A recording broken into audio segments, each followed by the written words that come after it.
পুরো হাসপাতালের মানুষ, ডাক্তার, এমনকি নিজের বাড়ির লোকও স্তব্ধ হয়ে মিশার এই উন্মাদনা দেখছে। অভি দ্রুত এগিয়ে গিয়ে মিশাকে চাপটে ধরল। শান্ত হ পাগলি। কি করছিস এসব? দেখ সবাই তাকিয়ে আছে। শান্ত হ। কিচ্ছু হবে না আহানের। আমি আসি তো। হাসপাতালের করিডোরে তখন যুদ্ধের বিভীষিকা। সালমা চৌধুরীর চোখ মুখ রাগে কুঁচকে উঠছে, যেন এখনই সব জ্বালিয়ে ছারখার করে দেবেন। তিনি দাঁতে দাঁত চেপে মিশার সামনে গিয়ে দাঁড়ালেন। তুই কি বলছিস? সেদিকে তোর খেয়াল আছে? সালমার কণ্ঠস্বর সাপের মতো ফুসফুসানির মতো শোনালো। মিশা তখনও ডুকরে কাঁদছে। সে ভিজে চোখে তাকালো তার মায়ের দিকে। হ্যাঁ আম্মু, আমার সবে খেয়াল আছে। আমার আহান ভাই, আমার প্রাণ ভোমরা, সে জীবন মরণের মাঝখানে দাঁড়িয়ে আছে। আমি ভালোবাসি তাকে, এটাই সত্য। আল্লাহ, আমার সব আয়ও তুমি আহান ভাইকে দিয়ে দাও, ও যেন সুস্থ হয়ে ফেরে।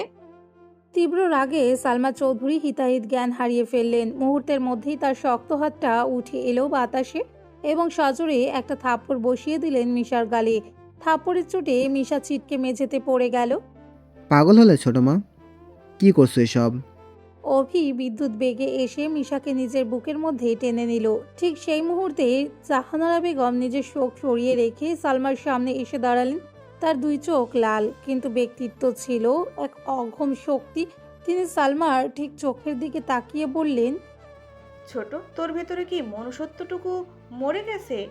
এখানে আমার ছেলেটা মৃত্যুর সাথে পাঞ্জা লড়ছে, আর তুই মেয়েটার সাথে এমন আচরণ করছিস? সালমা চৌধুরী স্তম্ভিত হয়ে গেলেন। জাহানারা বেগমের এই রণমূর্তি তিনি আগে কখনো দেখেননি। পুরো করিডর আবার নিস্তব্ধ হয়ে গেল। ওদিকে অপারেশন থিয়েটারে লাল আলোটা তখনও জ্বলছে, যেন ভেতরে আহানের হৃদস্পন্দন ফিরে আসার এক অদৃশ্য যুদ্ধ চলছে। অভি মিশার মাথায় হাত বুলিয়ে তাকে শান্ত করার চেষ্টা করছিল, কিন্তু সে জানতো এই ঝড়ের পর চৌধুরী বাড়ির সম্পর্কগুলো আর আগের মতো থাকবে না। রুবায়েত চৌধুরীর বুলেট শুধু বুকে লাগেনি, তাই এই বাড়ির বিশ্বাসের ভিতটাও উপড়ে দিয়েছে। হাসপাতালের করিডর থমথমে নীরবতা। অভি বুঝতে পারছিল এই মুহূর্তে মিশাকে আগলে রাখা না গেলে বড় কোনো অনর্থ ঘটে যাবে। একদিকে ছোট মার চরম ঘৃণা, অন্যদিকে আহানের জন্য মিশার আত্মঘাতী ভালোবাসা। সব মিলিয়ে পরিস্থিতি নিয়ন্ত্রণের বাইরে চলে যাচ্ছে। অভি মিশাকে শক্ত করে ধরে সালমা চৌধুরীকে ইশারায় একটু দূরে ডেকে নিয়ে গেল। করিডরের এক নির্জন কোণে দাঁড়িয়ে অভি নিচু কিন্তু অত্যন্ত তীক্ষ্ণ স্বরে বলল, ছোট মা, যা হওয়ার তা হয়ে গেছে। কিন্তু তুমি কি ভেবে দেখেছো এরপর কি হবে? মিশা এখানে থাকলে ও নিজেকে শেষ করে ফেলবে। আর আহান সুস্থ হয়ে ফেরার পর যখন ওই সত্যটা জানবে, তখন এই বাড়িতে আর এক মুহূর্তও শান্তি থাকবে না। সালমা চৌধুরী ফুঁসছিলেন। আমি ওকে এই বাড়িতে আর এক সেকেন্ডও রাখতে চাই না অভি। ও আমার মুখে কালি দিয়েছে। অভি সুযোগটা লুফে নিল। সে ধীর স্থিরভাবে বলল, সেটাই বলছি, জাপানের ছোট আব্বুর ওই ব্যবসার শাখাটা এখন অভিভাবকহীন হয়ে পড়ে আছে। সেখানে আমাদের বিশ্বস্ত কেউ দরকার। তুমি মিশাকে নিয়ে জাপান চলে যাও। ওখানে নতুন পরিবেশও সব ভুলে যাবে। আর তোমার শাসন ছাড়া ওকে সোজা করা সম্ভব না। তাছাড়া লোকমুখে জানাজানি হওয়ার আগেই ওকে সরিয়ে দেওয়া ভালো। সালমা চৌধুরী কিছুক্ষণ স্থির হয়ে ভাবলেন, কথাটা যুক্তিসঙ্গত। চৌধুরী বাড়ির সম্মান বাঁচাতে হলে মিশাকে এই মায়া আর মোহ থেকে দূরে সরাতেই হবে। রাতের গভীরতায় চৌধুরী বাড়ির বিশাল ড্রয়িং রুমটা এক অদ্ভুত নিস্তব্ধতায় ডুবে আছে। অভি অনেক বুঝিয়ে সবাইকে হাসপাতাল থেকে বাড়ি পাঠিয়েছে, নিজে রয়ে গেছে আহানের কেবিনের বাইরে। কিন্তু বাড়ির ভেতরের পরিবেশটা হাসপাতালের চেয়েও বেশি থমথমে। রফিক চৌধুরী সোফায় বসে কপালে হাত দিয়ে ভাবছিলেন। ঠিক তখনই সালমা চৌধুরী রফিক চৌধুরীর উদ্দেশ্য করে বললেন, ভাইজান, আমি আর মিশাকে এক মুহূর্ত এখানে রাখতে চাচ্ছি না। তার চোখে মুখে এক কঠিন সংকল্প। আমি কাল সকালেই মিশাকে নিয়ে জাপান যাচ্ছি।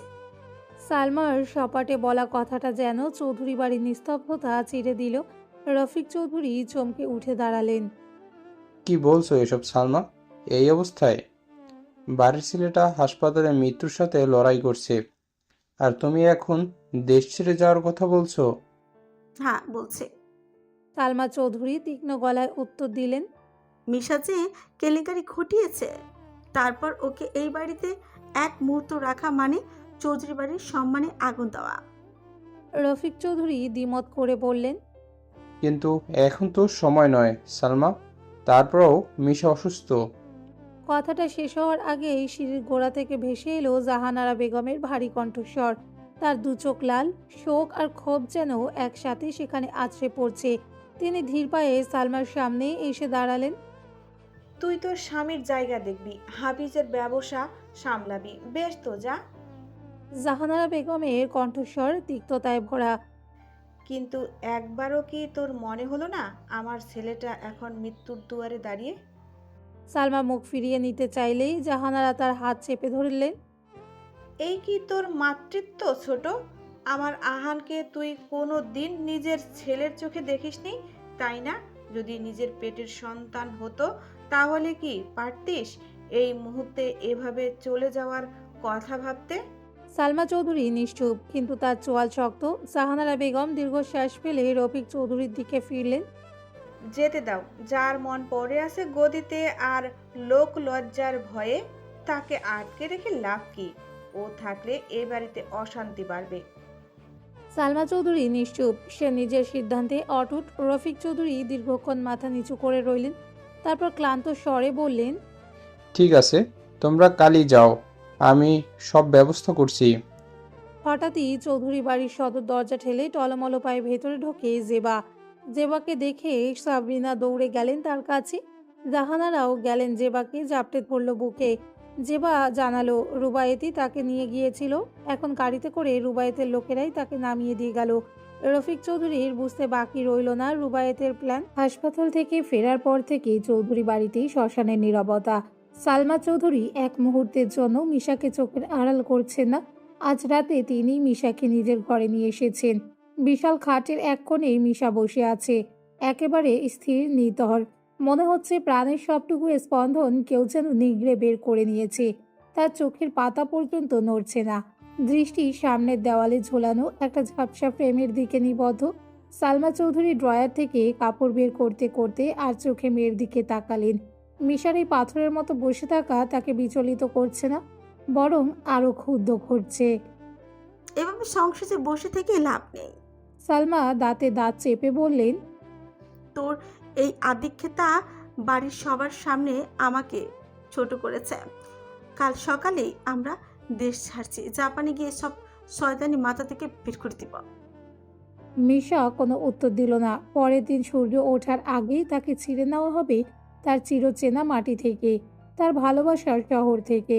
ভোরের অস্পষ্ট আলোয় চৌধুরী বাড়ির সদর দরজায় এক হৃদয় বিদারক দৃশ্যের অবতারণা হলো। সালমা চৌধুরী মিশার হাতটা লোহার মতন শক্ত করে ধরে আছেন, যেন সামান্য ঢিল দিলেই মেয়েটা হাওয়ায় মিলিয়ে যাবে।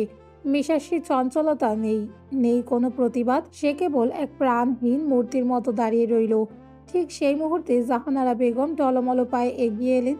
মিশার ফ্যাকাশে মুখটা দুই হাতের আঁচলায় তুলে নিয়ে পরম মমতায় আর কপালে একটা দীর্ঘ চুমু আঁকলেন। তার চোখের জল মিশার কপালে আছড়ে পড়ল। তিনি ফিসফিস করে বললেন। নিজের যত্ন নিস মা। রফিক চৌধুরী পাশে দাঁড়িয়ে বিষণ্ণ চোখে মিশাকে দেখছিলেন। তার ভেতর এক অপরাধবোধ কাজ করছিল। বাড়ির অশান্তি এড়াতে তিনি আজ এক অবুঝ মেয়েকে নির্বাসনে পাঠাচ্ছেন। তিনি মিশার মাথায় হাত পেকে দীর্ঘশ্বাস ফেললেন। সুভা আর সিফা তাদের বড় বোনকে জড়িয়ে ডুকরে কেঁদে উঠল। আপু, আমাদের ভুলে যাবে না তো? মিশা কারো কথার উত্তর দিল না। তার নিষ্প্রাণ চোখগুলো একবার পুরো বাড়িটা দেখে নিল, যেখানে তার শৈশব, কৈশোর আর প্রথম ভালোবাসার স্মৃতি ধুলোয় মিশে আছে। সালমা চৌধুরী আর এক মুহূর্তও সময় নষ্ট করতে চাইলেন না। তিনি সবার বিদায় বার্তাকে উপেক্ষা করে মিশাকে একরকম টেনে গাড়ির দিকে নিয়ে গেলেন। অনেক হয়েছে, এবার উঠ। এয়ারপোর্টে পৌঁছানো পর্যন্ত সালমা মিশার পাসপোর্ট আর ফোন নিজের হাত ব্যাগে বন্দি করে রেখেছেন। এমনকি বাথরুমে যাওয়ার সময়ও একজন মহিলা সিকিউরিটি গার্ডকে সঙ্গে পাঠিয়েছিলেন। পালানোর বা কারোর সাথে শেষবার কথা বলার প্রতিটি সুতো তিনি নিখুঁতভাবে কেটে দিয়েছেন। ইমিগ্রেশনের দিকে হাঁটার সময় মিশা বুঝল এই আকাশ, এই মাটি আর ওই মানুষটা এখন তার জন্য নিষিদ্ধ। সে যখন ফ্লাইটের সিটে গিয়ে বসলো, জানালা দিয়ে নিচে ছোট হয়ে আসা ঢাকা শহরটার দিকে তাকিয়ে অস্পষ্ট স্বরে বলল। আপনি জিতলেন আহান ভাই। আপনি আমাকে আমার নিজের ভেতর থেকে নির্বাসিত করলেন। টোকিওর নারিতা বিমানবন্দর থেকে প্রায় 100 কিলোমিটার পাড়ি দিয়ে গাড়িটি যখন ইয়োকামার শান্ত আবাসিক এলাকায় পৌঁছালো, ঝিরঝিরে তুষারপাত তখন আরও ঘন হয়ে উঠেছে। এই হাড় কাঁপানো শীতে ইয়োকাহামার অভিজাত ডুপ্লেক্স বাড়িগুলো যেন এক একটা সাদা কফিন হয়ে দাঁড়িয়েছে। হাফিজ চৌধুরী সেই বিশাল ডুপ্লেক্স বাড়ির গেট খুলতেই নাকে এলো ভিজা কাঠ আর জাপানি পাইন গাছের একটা ঠান্ডা সুবাস। বাড়ির ভেতরটা সিমঝাম, ঠিক যেমনটা হাফিজ চৌধুরী পছন্দ করতেন। লিভিং রুমে পা রাখতেই দেয়ালে টাঙানো হাফিজ চৌধুরী সেই বিশাল পোর্ট্রেটটার দিকে চোখ পড়ল সালমার। ছবিতে তার সেই চিরচেনা অমায়িক হাসি, যা এখন কেবলই স্মৃতি। মৃত স্বামীর ছবির সামনে দাঁড়িয়ে সালমা চৌধুরী আর নিজেকে ধরে রাখতে পারলেন না। দীর্ঘদিনের চাপা কষ্ট আর বিদেশের এই একাকিত্ব তাকে ভেঙে চুরমার করে দিল। তিনি ডুকরে কেঁদে উঠলেন, ছবির ফ্রেমটা জড়িয়ে ধরে। তার কান্নায় পুরো বাড়ির শূন্যতা যেন হাহাকার করে উঠল। কিন্তু মিশা কাঁদল না। সে তখনও এক প্রকার ঘোরের মধ্যে। তার শরীর জাপানে পৌঁছালেও মন পড়ে আছে বাংলাদেশের সেই হাসপাতালের করিডরে, যেখানে আহান মৃত্যুর সাথে লড়ছে। সে ধীর পায়ে বাবার ছবির সামনে গিয়ে দাঁড়ালো। তার চোখে জল নেই, আছে এক গভীর অভিমান আর তিক্ততা। সে বাবার ছবির চোখের দিকে তাকিয়ে অত্যন্ত শান্ত কিন্তু বিদ্রুপাত্ম গলায় ফিসফিস করে বলল, তোমরা ভীষণ স্বার্থপর, স্বার্থপর তোমরা। কয়েক সপ্তাহ পর ইয়োকামার আকাশে তুষারপাত কমে এলেও আবহাওয়া তখনও বিষণ্ণ। আহান বিপদসীমা পার করে সুস্থ হওয়ার পরপরই অভি আর দেরি করেনি। ব্যবসার জরুরি কাজের উছিলায় সে জাপানে পাড়ি জমায়। বিকেলের দিকে মিশার ঘরে ধীর পায়ে ঢুকলো অভি। ঘরটা অন্ধকার, পর্দা টানা। বিছানায় মিশা গুটি গুটি মেরে শুয়ে আছে। অল্প কয়েকদিন এই মেয়েটা যেন অর্ধেক হয়ে গেছে। গোলগাল মুখটা শুকিয়ে গেছে। অভি শিওরে বসে আলতো করে মিশার মাথায় হাত বুলাতেই সে চমকে উঠে বসল। অন্ধকারে অভিকে চিনতে পেরে মিশার পাথরের মতো জমাট বাঁধা বাঁধটা এখন মুহূর্তেই যেন ভেঙে গেল। সে পাগলের মতো অভির হাত দুটো খপ করে ধরে ডুকরে কেঁদে উঠল। তার সে কান্নায় কতদিনের জমানো হাহাকার, কত নির্ঘুম রাতের আর্তনাদ মিশেছিল। অভি কাতর গলায় বলল, কাঁদিস না বনু, দেখ তোর ভাই এসেছে তো, সব ঠিক হয়ে যাবে। মিশা কোনো মতে চোখে জল মুছে রুদ্ধ কণ্ঠে জিজ্ঞেস করলো, আহান ভাই কেমন আছে ভাইয়া? অভির বুকের ভেতরটা মোচড় দিয়ে উঠল। সে শান্ত স্বরে বলল, এখন ঠিক আছে, জমদূতের হাত থেকে ফিরে এসেছে তো আহান ভাই। ভাইয়া, আমায় বাড়ি নিয়ে চলো না প্লিজ। এখানে আমার দম বন্ধ হয়ে আসে। বাড়ির সবার কথা খুব মনে পড়ে আমার। আমি আর পারছি না ভাইয়া, প্লিজ আমায় এখান থেকে নিয়ে চলো। অভি মিশার মাথায় হাত বুলিয়ে দিতে দিতে স্নেহের স্বরে বলল, হ্যাঁ নিয়ে যাব তো। দেখতে দেখতে ইয়োকোহামায় তাদের বেশ কিছুদিন কেটে গেল। এখন মিশার মাঝে এক অদ্ভুত রূপান্তর দেখা গেল। আগেকার সেই জেদি, চঞ্চল আর আহান পাগল মেয়েটা যেন হাড় কাঁপানো তুষারপাতে জমা পাথরের মতো হয়ে গেছে। মিশা এখন আর কারোর সাথে তর্ক করে না, সময় মতো খাবার খায়, সালমার কথা শোনে, এমনকি অকারণে ডাইনিং টেবিলে বসে বাবার ছবির দিকে তাকিয়ে ম্লান হাসে। কিন্তু এই শান্ত স্বভাবের আড়ালে যে কি পরিমাণ বিষণ্ণতা আর নীল দহন লুকিয়ে আছে তা কেবল ওপর তলার নিভৃত ঘরটা আর তার ডায়েরির পাতাগুলোই জানে। সে নিজেকে গুটিয়ে নিয়েছে এক দুর্বোধ্য খোলসে। একদিন সকালবেলা ইয়োকোহামার আকাশে মেঘ সরিয়ে সোনালি রোদের রেখা দেখা দিয়েছে। ড্রয়িং রুমে বসে অভি ল্যাপটপে অফিসের কিছু কাজ করছিল। সালমা চৌধুরী হাতে কফির মগ নিয়ে অভির পাশে এসে বসলেন। তার চোখে মুখে এখন স্বস্তির চেয়েও বেশি দুশ্চিন্তা মিশাকে নিয়ে। অভি, একটা কথা ভাবছিলাম। অভি ল্যাপটপ থেকে চোখ না সরিয়েই বলল, বলো ছোটো মা। সালমা ধীর স্বরে বলতে শুরু করলেন, মিশা তো এখন অনেকটা শান্ত। কিভাবে এভাবে ঘরে বসে থাকলো? ওর ভেতরে ক্ষতটা কোনোদিন সারবে না, বরং দিন দিন ও আরও অন্ধকারে তলিয়ে যাবে। আমি চাচ্ছিলাম এখানকার কোনো ভার্সিটিতে ওকে ভর্তি করিয়ে দিতে। একটু বাইরে বেরোলে নতুন বন্ধু বান্ধব আর পড়াশোনার চাপে থাকলেও হয়তো ওই পুরনো স্মৃতিগুলো থেকে বের হতে পারবে। অভি এবার কাজ থামিয়ে সোজা হয়ে বসলো। সে জানে টোকিও বা ইয়োকোহামার ইউনিভার্সিটিগুলোতে পড়াশোনার মান যেমন ভালো, তেমনি পরিবেশটাও খুব চ্যালেঞ্জিং। সে ছোট মার প্রস্তাবটা ভেবে দেখল। তুমি ঠিকই বলেছ ছোটো মা। অভি গম্ভীর গলায় বলল, ওকে ব্যস্ত রাখা খুব জরুরি। আমি কালই টোকিও ইউনিভার্সিটিতে অ্যাডমিশন ডিপার্টমেন্টের কথা বলবো। ওর গ্র্যাজুয়েশনটা এখানে শুরু করলে হয়তো জীবনটাও নতুনভাবে দেখতে শিখবে। ঠিক সেই সময় সিঁড়ি দিয়ে নামছিল মিশা। তার পরনে একটা সাদা সোয়েটার, মুখটা ফ্যাকাশে হলেও শান্ত। মায়ের কথাগুলো তার কানে গেছে। সালমা চৌধুরী একটু অপ্রস্তুত হয়ে মেয়ের দিকে তাকালেন। তিনি ভেবেছিলেন মিশা হয়তো আবার জেদ ধরবে দেশে ফেরার জন্য, কিন্তু মিশা সবাইকে অবাক করে দিয়ে খুব স্বাভাবিক গলায় বলল, আম্মু আমাকে একটু নুডলস রান্না করে দিও তো। অভি আর সালমা দুজনেই চমকে উঠলেন। যে মেয়ে সালমার সাথে ভালো করে কথা পর্যন্ত বলে না, সে আজ তার কাছে নুডলস খাওয়ার বায়না করলো। মিশা তখন সিঁড়ির শেষ ধাপে দাঁড়িয়ে। আম্মু দিবে না? সালমা চৌধুরী এবার আর নিজেকে সামলাতে পারলেন না। সোফা ছেড়ে উঠে গিয়ে দ্রুত মেয়ের কাছে গিয়ে দাঁড়ালেন। কাঁপা কাঁপা হাতে মিশার কপাল থেকে অবিন্যস্ত চুলগুলো সরিয়ে দিয়ে বললেন, দিব না মানে?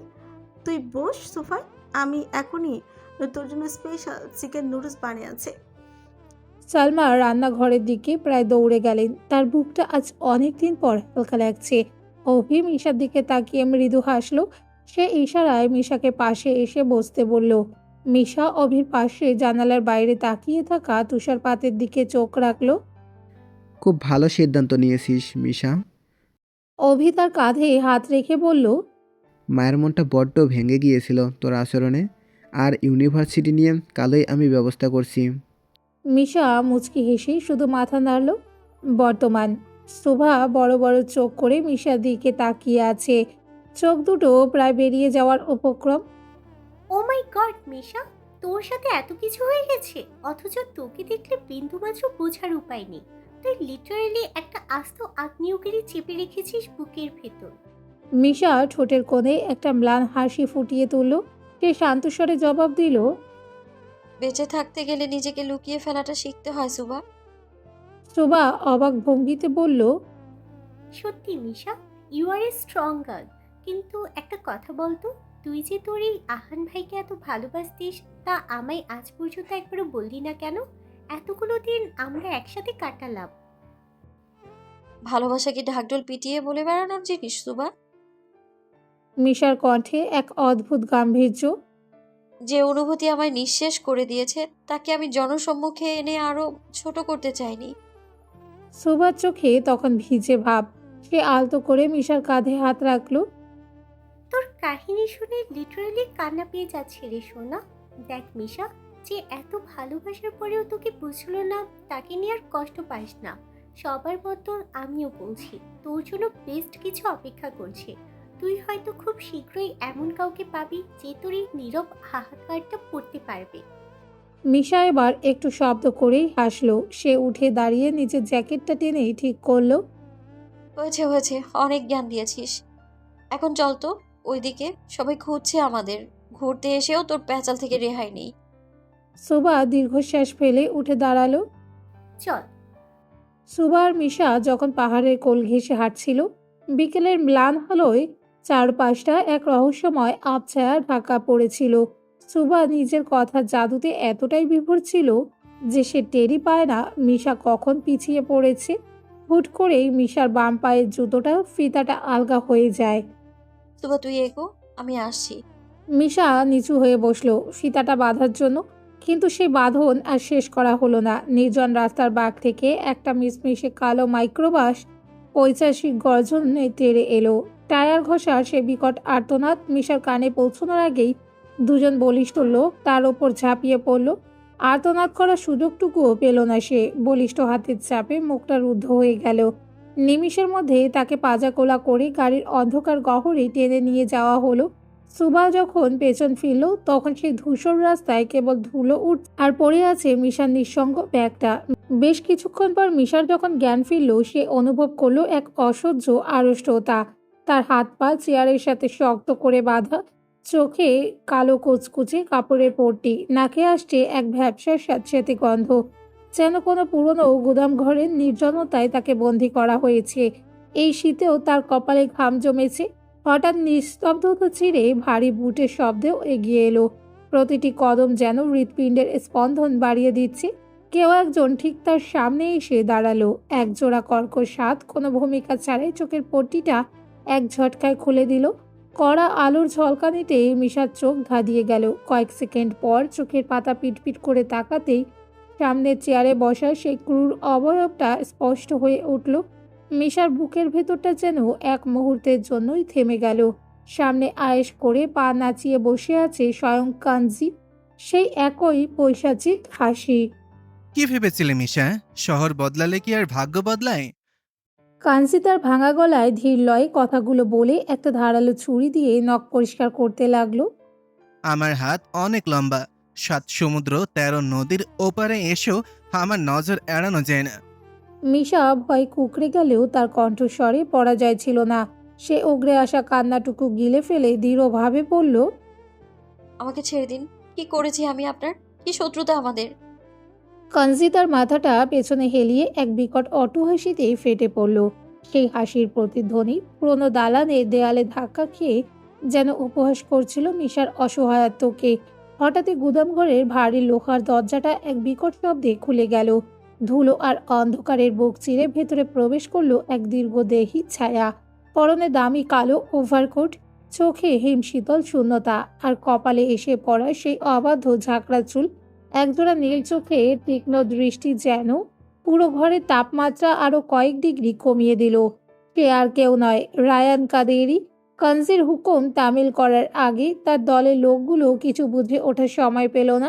রায়ান যেন এক রক্ত পিপাসু দানব। তার প্রতিটি আঘাত ছিল নিখুঁত এবং বিভৎস। পুরো ঘরটা মুহূর্তেই এক কসাইখানায় পরিণত হলো। কাঞ্জির সশস্ত্র লোকগুলো খড়ের পুতুলের মতো লুটিয়ে পড়ল মেঝের ওপর। সবশেষে রায়ান গিয়ে দাঁড়ালো কাঞ্জির সামনে। কাঞ্জি তখন ভয় কুকড়ে গেছে। তার পৈশাচিক হাসিটা এখন আতঙ্কে নীল। রায়ান তার চুলের মুঠি ধরে মাথাটা সজোরে দেয়ালে আছড়ে ফেলল। কাঞ্জির আর্তনাদ থামার আগেই রায়ান তার ওপর নিজের ক্রোধ উগরে দিল। কাঞ্জিকে সে একেবারেই মারল না, বরং পলে পলে মৃত্যু যন্ত্রণা কি তা হাড়ের ভেতর ঢুকিয়ে দিল। মিশা চেয়ারে বাঁধা অবস্থায় এই নরকীয় ধ্বংসলীলা দেখছিল। তার চিরচেনা সেই শান্ত রায়ান যে এতটা হিংস্র হতে পারে তা তার কল্পনাতীত ছিল। রায়ানের শার্টে তখন ছিটকে আসা রক্তের দাগ, নীল চোখে এক আদিম উন্মাদনা। মিশা সারা শরীর কাঁপছে। তার কাছে মনে হলো সামনে দাঁড়িয়ে থাকা মানুষটা কোনো রক্ষক নয়, বরং তার চেয়েও ভয়ঙ্কর কোনো অশুভ শক্তি। তার মনে একটাই প্রশ্ন বারবার ঘুরপাক খাচ্ছিল, রায়ান কাদেরি এখানে কি করে? রায়ান যখন মিশার বাঁধন খুলে দিতে এগিয়ে এলো, মিশা এক ঝটকায় নিজেকে সরিয়ে নিতে চাইল। রায়ানের এই বিভৎস রূপ তাকে একদিকে যেমন চরম ঘৃণায় আচ্ছন্ন করল, অন্যদিকে এক অজানা আতঙ্ক তার হৃৎপিণ্ডটাকে যেন নিগড়ে নিল। মিশার সামনে এসে দাঁড়াতেই রায়ানের সেই আদিম উন্মাদনা যেন জাদুমন্ত্রের মতো উবে গেল। নীল চোখের সেই তপ্ত চাহনি এখন শরতের আকাশের মতো শান্ত। রায়ান অত্যন্ত ধীর লয়ে মিশার সামনে হাঁটু গেড়ে বসল। সে বুঝতে পারছিল মিশার মনটা এই দৃশ্য দেখে কতটা কুকড়ে গেছে। সে খুব কোমল স্বরে বলল, ভয় পেও না মিশা, জঞ্জাল পরিষ্কার করতে গেলে হাতে একটু নোংরা হয়, তার মানে এই নয় যে মানুষটা খারাপ। চলো তোমাকে তোমার বন্ধুদের কাছে পৌঁছে দেই। মিশা কথা বলার শক্তি হারিয়ে ফেলেছে। রায়ানের ওই কুল অ্যান্ড কাম রূপটাকে তাকে আরো বেশি বিভ্রান্ত করেছে। একটু আগে যে মানুষটা অবলীলায় হাড়গোড় ভাঙছিল, সেই এখন পরম মমতায় মিশার হাত ধরে তাকে আগলে নিয়ে গাড়িতে তুলল। পুরোটা পথ রায়ান একটি কথাও বলল না। সে জানে মিশার এখন শান্ত হওয়া প্রয়োজন। গাড়ি যখন ইউনিভার্সিটির সেই ট্যুর স্পটের কাছে থামল, তখন দূরে সুবা আর বাকিদের হর্নে হয়ে মিশাকে খুঁজতে দেখা যাচ্ছিল। রায়ান কিছুটা দূরে গাড়িটা থামায়। গাড়ি থেকে নামার আগে রায়ান মিশার দিকে তাকিয়ে খুব নিচু স্বরে বলল, আজকের এই দৃশ্যটা ভুলে যাওয়ার চেষ্টা করো মিশা। মিশা টলমল পায়ে গাড়ি থেকে নামলো। একবার রায়ানের দিকে তাকালো, একবার বলতে চাইলো, আপনি যাবেন না? কিন্তু পর মুহূর্তেই সেখান থেকে দ্রুত চলে গেল সে। সুবা তাকে দেখা মাত্রই চিৎকার করে জড়িয়ে ধরল। মিশা, কোথায় ছিলি তুই? আমরা তো পুলিশে খবর দিতে যাচ্ছিলাম। মিশা পেছন ফিরে তাকিয়ে দেখলো রায়ানের সে কালো গাড়িটাও ততক্ষণে কুয়াশার চাদরে মিলে গেছে। সুবার কান্নাকাটি আর বন্ধুদের ভিড়ের মাঝেও মিশার কানে তখনও রায়ানের সেই শান্ত কণ্ঠস্বর প্রতিধ্বনিত হচ্ছে। কামাকুড়ার এই অংশটা যেন এক টুকরো স্বর্গ, তবে রায়ানের জন্য এটা এক নির্জন দুর্গ। সমুদ্রের নোনা বাতাস আর ঢেউয়ের শব্দ এই ডুপ্লেক্স বাড়িটার ইটের ভাঁজে ভাঁজে মিশে আছে। দোতলার ব্যালকনি থেকে তাকালে দেখা যায় প্রশান্ত মহাসাগরের অন্তত নীল জলরাশি, যা রায়ানের নীল চোখের মতোই গভীর আর রহস্যময়। শাওয়ার নিয়ে বের হওয়ায় রায়ানের শরীর থেকে তখনও পানির কণা চুইয়ে পড়ছে। কালো ট্রাউজারটা কোমরে আলগা করে পড়া, উন্মুক্ত প্রশস্ত বুকে আর কপালে লেপ্টে থাকা ভেজা ঝাঁকড়া চুলগুলো তাকে এক আদিম বন্যতা দিচ্ছে। বিছানায় টাওয়ালটা ছুঁড়ে ফেলেই সে ধীর পায়ে দেওয়ালে সেই গুপ্ত আলমারিটার দিকে এগিয়ে গেল। কারুকাজ করা কাঠের পাল্লাটা সরিয়ে একটা বিশেষ বাটনে চাপ দিতেই নিঃশব্দে খুলে গেল গোপন কক্ষের দরজা। ভেতরের পরিবেশটা সম্পূর্ণ আলাদা। মৃদু ল্যাভেন্ডার সুবাস আর আবছা নীল আলোয় কক্ষটা মায়াবী হয়ে আছে। এই রুমের একপাশের পুরো দেওয়াল জুড়ে একটা বিশাল তৈলচিত্র, যা ভারী মখমলের লাল পর্দা দিয়ে ঢাকা। রায়ান ধীরলয়ে এগিয়ে গিয়ে পর্দার রশিটা টানলো। পর্দা সরে যেতেই বেরিয়ে এলো এক জীবন্ত প্রতিচ্ছবি। ক্যানভাস জুড়ে ফুটে আছে এক নারীর চিত্র, যার রূপের সেই মায়া যা সময়ের হিসেবে থমকে আছে। রায়ান কয়েক কদম পিছিয়ে গিয়ে একটা সোফায় হেলান দিয়ে বসলো। তার নেশালো চোখ দুটো ছবির ওপর দিয়ে তৃষ্ণার্থের মতো ঘুরে বেড়াচ্ছে। কিছুক্ষণ নিস্তব্ধ থেকে সে একটা পিচ্ছিল হাসি দিল, যে হাসিতে মিশে আছে তীব্র দখলদারিত্ব আর না পাওয়ার হাহাকার। সে বিড়বিড় করে বলতে লাগলো, তোর ওই চোখের বিষে নীল হয়ে আছে এতগুলো বছর ধরে। নেশা লেগে যাবে যে? কি রে তুই? তোর এই পবিত্রতার কারণেই পাষাণ বুকে আজ অবধি আর কোনো নারী ঠাঁই পেল না। কি মন্ত্র পড়েছিস আমার ওপর, মহারানী? রায়ান উঠে গিয়ে ছবির খুব কাছে দাঁড়ালো। হাতের আঙ্গুল দিয়ে ক্যানভাসের নারীর গালটা আলতো করে ছুঁয়ে সে আবার বলল, হ্যাঁ, তুই সেই নারী যে রান কাদিরের পুরো প্রেম রাজ্য আর সাম্রাজ্য একচ্ছত্রভাবে রাজত্ব করছিস। তোর জন্য আমি নরক সাজাতে পারি, আবার তোর এক ফোঁটা চোখের জলের জন্য পুরো শহর পুড়িয়ে ছাড়খাড় করে দিতে পারি। অথচ তুই আমাকে দেখলেই ঘৃণায় মুখ ফিরিয়ে নিস, তাই না? গোপন কক্ষে সেই মোহময় মায়া কাটিয়ে রায়ান কামাকুড়ার কনকনে ঠান্ডা বাতাসে বেরিয়ে এলো। সমুদ্রের গর্জন আর নোনা হাওয়া যেন তার বুকের ভিতরে দহনে আরো উস্কে দিচ্ছে। বিছানা থেকে ফোনটা তুলে নিয়ে সে ব্যালকনির রেলিংয়ে ভর দিয়ে দাঁড়ালো। অন্ধকার সমুদ্রের দিকে তাকিয়ে সে একটা বিশেষ নম্বরে ডায়াল করলো। ওপাশে রিং হচ্ছে, একবার, দুবার, তিনবার। রায়ান নিথর হয়ে দাঁড়িয়ে ফোনের স্পিকারের দিকে মনোযোগ দিল। ঠিক শেষ মুহূর্তে ওপাশ থেকে কলটা রিসিভ হলো। এক মুহূর্তের স্তব্ধতা, তারপর ওপাশ থেকে এক শান্ত কিন্তু কিছুটা আতঙ্কিত নারী কণ্ঠ ভেসে এলো। হ্যালো, হ্যালো, কে বলছেন? রায়ান কোনো উত্তর দিল না। সে শুধু তার নিঃশ্বাসের শব্দটুকু গোপন রেখে অপর প্রান্তের ওই কণ্ঠস্বরটা পান করতে চাইল। ওপার থেকে আবারও বিরক্ত আর ভীতু গলায় বলল, হ্যালো, কেউ কি আছেন? কথা কেন বলছেন না? সেই চেনা কণ্ঠের সুমিষ্ট অস্থিরতা রায়ানের কানে যেন কোনো ধ্রুপদী সঙ্গীতের মতো বাজল। কয়েক সেকেন্ড পর বিরক্ত হয়ে ফোনটা কেটে গেল। ফোনের ডিসপ্লে অন্ধকার হয়ে গেলেও রায়ান সরল না। সে ঠোঁট বাঁকিয়ে এক অদ্ভুত মুগ্ধতায় হাসল। সেই হাসিতে একাধারে প্রেম এবং শিকারী সুলভ তৃপ্তি দুই লেপ্টে ছিল।